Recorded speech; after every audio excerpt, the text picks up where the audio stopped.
Hello. അപ്പൊ എന്താണ് എല്ലാവരും അടിപൊളിയായിരിക്കണില്ലേ? ഞാനും ഇവിടെ അടിപൊളിയായിരിക്കണു. നിങ്ങൾക്ക് വിശ്വസിക്കാൻ പറ്റുമോ, ഒരു 15 മിനിറ്റിൽ ന്യൂട്രീഷ്യസ് ആയിട്ടുള്ള ഒരു ബ്രേക്ക്ഫാസ്റ്റോ ലഞ്ചോ ഒരു ഡിന്നറോ നമുക്ക് കുക്ക് ചെയ്യാന്ന് പറഞ്ഞു കഴിഞ്ഞിട്ടുണ്ടെങ്കിൽ? അപ്പോൾ സബ്സ്ക്രൈബ് ചെയ്യാതെ കാണുന്നവർ ഒന്ന് സബ്സ്ക്രൈബ് ചെയ്തോ, എന്നിട്ട് ബാക്കി കഥ ഞാൻ പറഞ്ഞുതരാം. അതെ, നമ്മുടെ ഫിഷ് കറിയും പുട്ടിനെയൊക്കെ ഒന്ന് നമുക്ക് ന്യൂട്രീഷവൽക്കരിക്കാം. അത് തന്നെ. അങ്ങനെ ചെയ്ത് നോക്കി കഴിഞ്ഞാലോ, നമ്മുടെ ബോഡിക്ക് ആവശ്യമായിട്ടുള്ള എല്ലാ ന്യൂട്രീഷൻസും കിട്ടുന്ന രീതിയിൽ ഒരു മീല് സെറ്റ് ചെയ്ത് തരട്ടെ.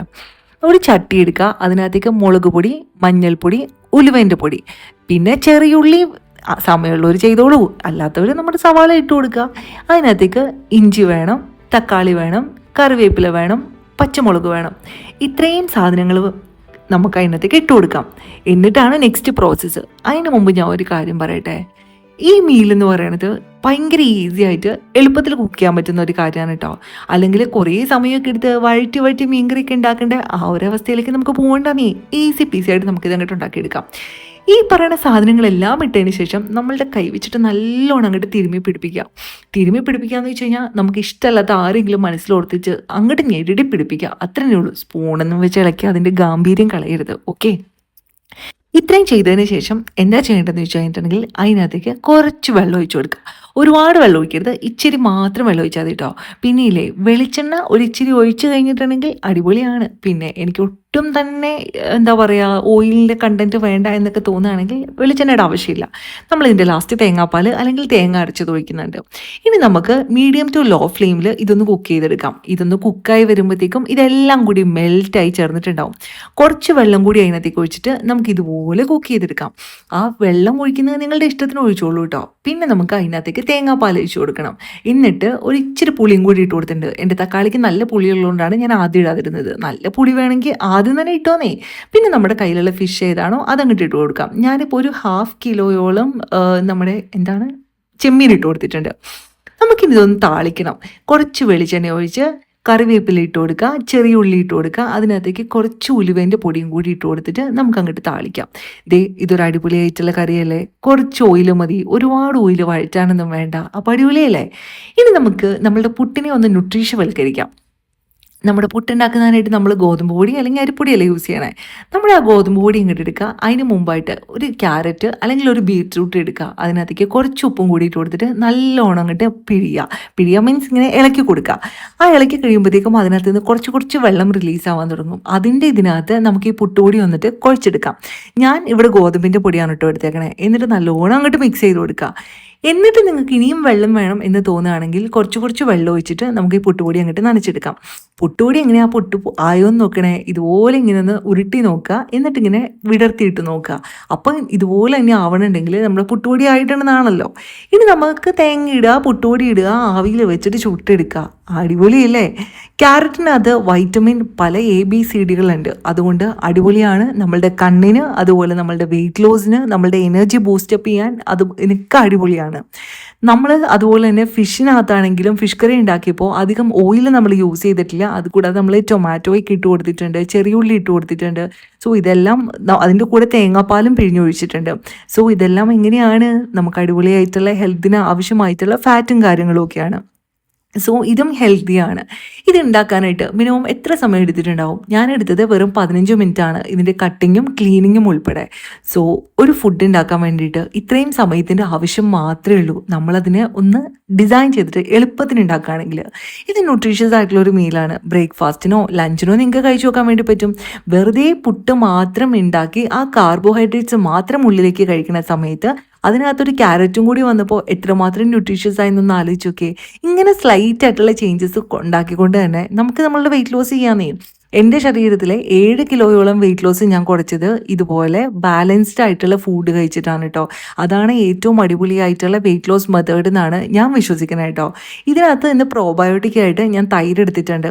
തൈരിനകത്തേക്ക് കുറച്ച് ബ്ലൂബെറീസും കൂടി എടുത്തിട്ടുണ്ട് കേട്ടോ. ബ്ലൂബെറീസും ഇതുപോലെ തന്നെ നമുക്ക് വെയിറ്റ് ലോസിൻ്റെ സമയത്ത് നമ്മളുടെ വയറിനെ കുറിച്ച് ഫുള്ളാക്കി നിർത്താനായിട്ട് ക്യുക്യുംബർ പോലെ ഹെൽപ്പ് ചെയ്യുന്ന ഒരു കൈൻഡ് ഓഫ് ഫ്രൂട്ടാണ്.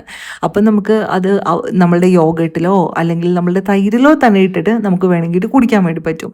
ഇതിനകത്ത് ഞാൻ പ്രത്യേകിച്ച് ഉപ്പോ പഞ്ചസാരയോ ഒന്നും ചേർത്തിട്ടില്ല കേട്ടോ. ഏകദേശം 1.5 മണിക്കൂർ രാവിലെ 7:30 വീട്ടിൽ നിന്ന് ഇറങ്ങുന്ന ഞാൻ ട്രാഫിക്കിൽ ഇരുന്നിട്ടാണ് ഞാൻ ഓഫീസിലെത്തുക. അതിന് മുമ്പായിട്ട് ഇങ്ങനൊരു ബ്രേക്ക്ഫാസ്റ്റും ലഞ്ചും എനിക്ക് ഉണ്ടാക്കാൻ വേണ്ടി പറ്റുമെങ്കിൽ തീർച്ചയായിട്ടും നിങ്ങളെ കൊണ്ട് പറ്റൂലേ? ഈവൻ യൂറോപ്യൻ രാജ്യങ്ങളിലൊക്കെ 9 to 5 ഒക്കെയാണ് ഓഫീസ് അവേഴ്സ്. ഇന്ത്യയിലും ഏകദേശം അങ്ങനെയൊക്കെ തന്നെയല്ലേ? അപ്പോൾ ഒന്ന് ആലോചിച്ച് നോക്കിയേ, നിങ്ങളാണോ ഞങ്ങളാണോ ലക്കീന്ന്? അപ്പോൾ ഇത്രയും ഒരു സ്കെഡ്യൂളിൽ ഇരുന്നിട്ടും നമ്മളെ കൂടെ ഇത്രയും കഷ്ടപ്പെട്ട് നമ്മളുടെ ഹെൽത്ത് നോക്കാൻ പറ്റുമെങ്കിൽ തീർച്ചയായിട്ടും നിങ്ങളെ കൊണ്ടും പറ്റൂലേ? ഇതിപ്പോൾ ഞങ്ങളെല്ലാവരും ഇന്നൊരു ഔട്ടിങ്ങിന് പോയിട്ടാണുള്ളത് എന്ന് നിങ്ങൾ വിചാരിക്കും. അല്ല, ഈ HR എന്ന് പറയുന്ന ജോബ് നമ്മൾ ഓഫീസിലിരുന്ന് ചെയ്യുന്ന കുറേ കാര്യങ്ങൾ മാത്രമല്ല കേട്ടോ. അതിനപ്പുറത്തേക്ക് ഇത് നമ്മളുടെ ടീം ഔട്ടിങ്ങിനുള്ള പുതിയ വെന്യൂ ആണ്. ഇനി ഈ ഒരു ടീം ഔട്ടിംഗ് എല്ലാം നമ്മൾ പ്ലാൻ ചെയ്ത് എക്സിക്യൂട്ട് ചെയ്ത് അങ്ങനെ ഒരു ദിവസം കൂടി ഈ നവംബറിൽ പ്ലാൻ ചെയ്ത് ഉണ്ടാക്കണം. അപ്പോൾ അതിന് വേണ്ടിയിട്ടുള്ള വെന്യൂ കാണാൻ വേണ്ടിയിട്ട് ആഫ്റ്റർനൂൺ പോയി. ഇതെല്ലാം കഴിഞ്ഞിട്ട് ഞങ്ങൾ വീട്ടിലെത്തുന്നതിന് മുമ്പായിട്ട് ഈ വീക്കെൻഡിലേക്കുള്ള സാധനങ്ങളൊന്നും ഞാൻ വാങ്ങിയിട്ടുണ്ടായിരുന്നില്ല. സൺഡേയിൽ എന്തൊക്കെയോ കാര്യം കൊണ്ട് ഭയങ്കര ടയേർഡായിരുന്നു. അപ്പോൾ അത് കാരണം കൊണ്ട് എനിക്ക് ഷോപ്പിങ്ങിനൊന്നും പോകാൻ പറ്റിയില്ല. എഗെയിൻ നെസ്റ്റോയിൽ വന്നു, നമ്മളുടെ ഈ വീക്കിലേക്കുള്ള സാധനങ്ങളെല്ലാം വാങ്ങിച്ചു. നേരെ പോയിട്ട് ഐഷുമാനെ വിളിക്കണം, വീട്ടിലേക്ക് പോകണം. വീട്ടിൽ ചെന്ന് കഴിഞ്ഞിട്ടുണ്ടെങ്കിൽ ഒരുപാട് സർപ്രൈസ് എന്നെ കാത്തിരിപ്പുണ്ട്. അതിനെപ്പറ്റിയൊക്കെ പറയാണ്ടിരിക്കാൻ നല്ലത്. പറഞ്ഞിട്ട് കാര്യമില്ലടോ, ഇങ്ങനെയൊക്കെ തന്നെ ആയിരിക്കും ലൈഫ് അല്ലേ? സോ ഇങ്ങനെയുള്ള ബിസി സ്കെഡ്യൂൾ വരുവാണെങ്കിൽ തന്നെയും നമ്മൾ ഒരിക്കലും മുറക്കാൻ പറ്റാത്ത കുറച്ച് കാര്യങ്ങളാണ്. അറ്റ്ലീസ്റ്റ് 25 കിലോ ഉള്ള ഒരാൾ 1 ലിറ്റർ വെള്ളം എന്നുള്ള പോലെ വെള്ളം കുടിക്കുക. രാവിലെയും വൈകുന്നേരവും ഓരോ ഗ്രീൻ ടീ കഴിക്കുക. ന്യൂട്രീഷ്യസ് ആയിട്ട് മോർണിംഗ് ബ്രേക്ക്ഫാസ്റ്റും ഉച്ചയ്ക്ക് ലഞ്ചും കഴിക്കുക. പറ്റുമ്പോഴൊക്കെ ഏറ്റവും നല്ലത് ലഞ്ചിൻ്റെയും ബ്രേക്ക്ഫാസ്റ്റിൻ്റെയും ഇടയിലായിട്ട് ഒരു പ്രോബയോട്ടിക് കഴിക്കുക. അതായത് നമ്മളുടെ തൈരാണ് ഏറ്റവും അടിപൊളിയായിട്ടുള്ള പ്രോബയോട്ടിക്. അതല്ല, ഈ തൈരൊക്കെ കഴിക്കാൻ മടിയാണെങ്കിൽ ഇപ്പോൾ പ്രോബയോട്ടിക്കിൻ്റെയൊക്കെ ടാബ്ലറ്റ്സ് അവൈലബിൾ ആണ്. ഏതെങ്കിലും ഒരു ഡോക്ടറോടോ ഡയറ്റീഷ്യനോടോ സംസാരിച്ചിട്ട് അങ്ങനെ ഒരു പ്രോബയോട്ടിക്കിൻ്റെ ടാബ്ലറ്റ് അങ്ങ് എടുത്തോ. അപ്പത്തേനും പ്രശ്നം തീർന്നില്ലേ? നമുക്ക് ആവശ്യമായിട്ടുള്ള ന്യൂട്രീഷൻസും എല്ലാം കിട്ടിയിട്ടുണ്ട്. അങ്ങനെ നൈറ്റ് ഏകദേശം ഒരു 3 hours മുമ്പെങ്കിലും ഫുഡ് സ്റ്റോപ്പ് ചെയ്യണം. അപ്പോഴേ നമ്മളുടെ ബോഡിയിലെ മെറ്റബോളിസം പ്രോപ്പറായിട്ട് നടക്കുകയും നമ്മൾ കഴിച്ചിട്ടുള്ള ഫുഡെല്ലാം ഡൈജസ്റ്റ് ആവുകയും ചെയ്യുള്ളൂ. രാത്രിയിൽ അല്ലെങ്കിൽ ഈവനിങ്ങിൽ നമ്മളുടെ ബോഡി ഇച്ചിരി ഫാസ്റ്റായിട്ട് മൂവ് ചെയ്യുകയാണെങ്കിൽ നമ്മുടെ ബോഡിക്ക് ഭയങ്കര തളർച്ച വരും. അങ്ങനെ വരുമ്പോൾ നമ്മളുടെ സ്ലീപ്പ് അടിപൊളിയായിട്ട് കിട്ടും. ഒരു 8 hours വേണ്ട, ഒരു 7 to 8 hours കണ്ടിന്യൂസ് ആയിട്ടൊരു ഡീപ്പ് സ്ലീപ്പ് നമുക്ക് കിട്ടിയാൽ മാത്രമാണ് നമ്മളുടെ ബോഡി വെയിറ്റ് കുറയുള്ളൂ. കാരണം ബോഡിക്ക് റെസ്റ്റ് ചെയ്യാനും സമയം വേണം. അതുപോലെ എങ്കിലും നെക്സ്റ്റ് ഡേയിൽ നമുക്ക് എനർജൈസ് ആയിട്ട് നമുക്ക് എഴുന്നേക്കാൻ വേണ്ടി പറ്റുള്ളൂ. അപ്പോൾ ഈവനിങ്ങിൽ നമ്മളിങ്ങനെ ഓടിപ്പടഞ്ഞ് കിടന്ന് പണിയെടുത്ത് കഴിഞ്ഞിട്ടുണ്ടെങ്കിൽ ഭയങ്കര തളർച്ചയായിരിക്കും. ബെഡ് കാണുന്നതേ അല്ലാ പഠിച്ചോനെ എന്ന് പറഞ്ഞിട്ട് നമുക്ക് ഉറങ്ങാൻ വേണ്ടി പറ്റും. ഇത് ഞാൻ അങ്ങനെ ചെയ്യലുണ്ട് കേട്ടോ. ഈവനിങ് എത്ര ടയർഡായിട്ട് വന്നു കഴിഞ്ഞാൽ വീട്ടിൽ വന്ന് ഇങ്ങനെ ബെഡിൽ ഇങ്ങനെ വെറുതെ ഇരിക്കുമ്പോൾ കുറച്ചും കൂടി എനർജി തോന്നും. അപ്പോൾ ആ ഒരു സമയം ഇന്ന് ശരിക്കും പറഞ്ഞാൽ കുറേ പണികളതിനെ കൊണ്ടാണ്. അങ്ങനെ കുറേ പണികളെല്ലാം അങ്ങോട്ട് പെട്ടെന്ന് പടപടപടേന്ന് അങ്ങോട്ട് തീർക്കുക. ഞങ്ങൾ വീട്ടിലെത്തുമ്പോൾ തന്നെ ഒരു 8:30 ആവും. ഒരു 9:30 to 10 എൻ്റെ ബാറ്ററി ഫുള്ള് ഞാൻ ഡൗൺ ആയിട്ടുണ്ടാവും. അപ്പോൾ ഒരു 10 മണിയാകുമ്പോഴത്തേക്കും ഞങ്ങൾ കൂർക്കം വലിച്ചിട്ടുണ്ടാവും.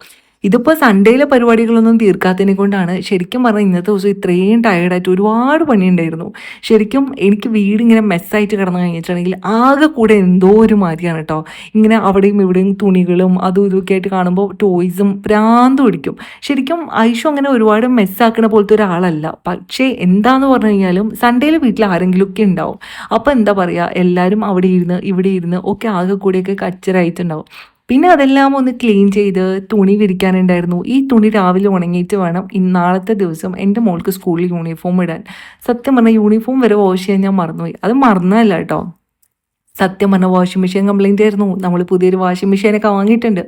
ഇൻ ബിറ്റ്വീൻ മോളെ പഠിപ്പിക്കണം. ഇതാണ് ഞാൻ കുട്ടികളെ എനേബിൾ ചെയ്യുന്ന കാര്യത്തെ പറ്റിയിട്ട് ഞാൻ കഴിഞ്ഞ എൻ്റെ വീഡിയോയിൽ പറഞ്ഞിട്ടുണ്ടായിരുന്നു. ഐഷു ശരിക്കും ഇങ്ങനെ തന്നെ പോയിരുന്ന ഹോംവർക്ക് ചെയ്യുന്ന ഒരാളല്ല കേട്ടോ. She's KG1.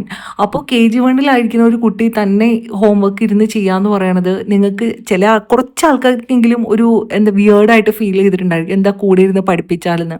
ഞാൻ അങ്ങനെ പഠിപ്പിക്കുമായിരുന്നു. ഇനീഷ്യലി ഞാൻ അവളെ അങ്ങനെ പഠിപ്പിച്ച് എങ്ങനെ തന്നെ ഹോംവർക്ക് ചെയ്യാം എന്നുള്ള കാര്യത്തിനകത്ത് ഞാൻ അവളെ എനേബിൾ ആക്കുക ചെയ്തത്. കാരണം അവൾ സ്വയമായിട്ട് അതിന് പര്യാപ്തമായിട്ടില്ലെങ്കിൽ 24 മണിക്കൂറും അല്ലെങ്കിൽ എപ്പോഴും ഞാൻ അവളുടെ കൂടെ ഇരുന്ന് പഠിപ്പിക്കുക എന്ന് പറയണേ എൻ്റെ ഈ ഒരു ജോലിയുടെ സ്കെഡ്യൂളും വീട്ടിലെ ജോലിയും എല്ലാം കൂടെ ഇടയിൽ എനിക്കത് പറ്റൂല. അപ്പോൾ എനിക്ക് എൻ്റേതായ കുറച്ച് സമയം അവിടെ ഞാൻ എല്ലാറ്റിനും കോംപ്രമൈസ് ചെയ്യേണ്ടി വരും. നമ്മളുടെ കാര്യത്തിന് ഒരുപാട് കോംപ്രമൈസ് ചെയ്ത് കഴിഞ്ഞാൽ ആദ്യമൊക്കെ ഭയങ്കര എൻജോയ്മെൻറ്റ് പോലെ ഫീൽ ചെയ്യും. അത് നമ്മളുടെ കുട്ടിക്കല്ലേ, ഭർത്താവിനല്ലേ, കുടുംബത്തിനല്ലേ എന്നൊക്കെ തോന്നും. പക്ഷേ ആഫ്റ്റർ എ പോയിന്റ് നമുക്ക് ശരിക്കും അത് വേണ്ടായിരുന്നു എനിക്ക് സമയം കിട്ടാനില്ല, ഞാനൊന്നും ചെയ്യണില്ല, ഇങ്ങനെയൊക്കെ തോന്നി തുടങ്ങും. അതിനെക്കൊണ്ട് നമ്മൾ നമുക്ക് വേണ്ടിയിട്ട് സമയം കണ്ടുപിടിക്കണം, നമ്മളെ ഇഷ്ടപ്പെടണം, നമുക്ക് ഇഷ്ടപ്പെട്ട കുറേ കാര്യങ്ങളെങ്കിലും നമ്മൾ അങ്ങോട്ട് ചെയ്യണം. അപ്പോഴേ നമുക്ക് ഹാപ്പിനെസ് കിട്ടുള്ളൂ. അതുകൊണ്ട് നമ്മളുടെ ചുറ്റുമുള്ള ആൾക്കാരനെ അവരവരുടെ പണി ചെയ്യാൻ വേണ്ടിയിട്ട് എനേബിൾ ആക്കുക. അറ്റ്ലീസ്റ്റ് നമുക്ക് ബാക്കിയുള്ളതൊക്കെ ചെയ്തു കൊടുക്കാം, പക്ഷേങ്കിൽ അവരുടെ ഡ്രസ്സ് അയൺ ചെയ്യുക, ഡ്രസ്സ് വാഷ് ചെയ്യുക, ലോണ്ട്രിയിലിടുക, അല്ലെങ്കിൽ തന്നെ കുട്ടികൾ ഹോംവർക്ക് ചെയ്യുക, ഇതിനൊക്കെ അങ്ങോട്ട് എനേബിൾ ആക്കി കഴിഞ്ഞാൽ തന്നെ നമുക്ക് ഒരുപാട് സമയം കിട്ടും കേട്ടോ. അപ്പോൾ ഇത്രയൊക്കെ ഉള്ളൂ. അപ്പോൾ എൻ്റെ ബെഡ്ഷീറ്റ് പോലും ഞാൻ ക്ലീൻ ചെയ്യുന്നത് ഇന്നാട്ടോ, ഈ വീക്കെൻഡിൽ. എല്ലാ വീക്കെൻഡും ഇതൊക്കെ എൻ്റെ ഒരു കലാപരിപാടികളിൽ പെട്ട കാര്യങ്ങളാണ്. അപ്പോൾ ഇത്രയൊക്കെ ഉള്ളൂ. ഞങ്ങൾ കുളിച്ച് ഫ്രഷായി വന്നു. ദേ ഇപ്പോൾ സമയം 9:50 ഇനി ഞങ്ങൾ പോയി ഉറങ്ങട്ടെ. അപ്പോൾ ഇതുവരെ എൻ്റെ വീഡിയോ കണ്ട എല്ലാവർക്കും താങ്ക് യു സോ മച്ച്. അപ്പോൾ നിങ്ങൾക്ക് എന്തെങ്കിലുമൊക്കെ കിട്ടി എന്ന് വിചാരിക്കുന്നു. അപ്പോൾ ശരി, വീണ്ടും കാണാം. മാസലാമ. കമൻറ്റ്സ് പറയാൻ വേണ്ടിയിട്ട് മറക്കരുത് കേട്ടോ.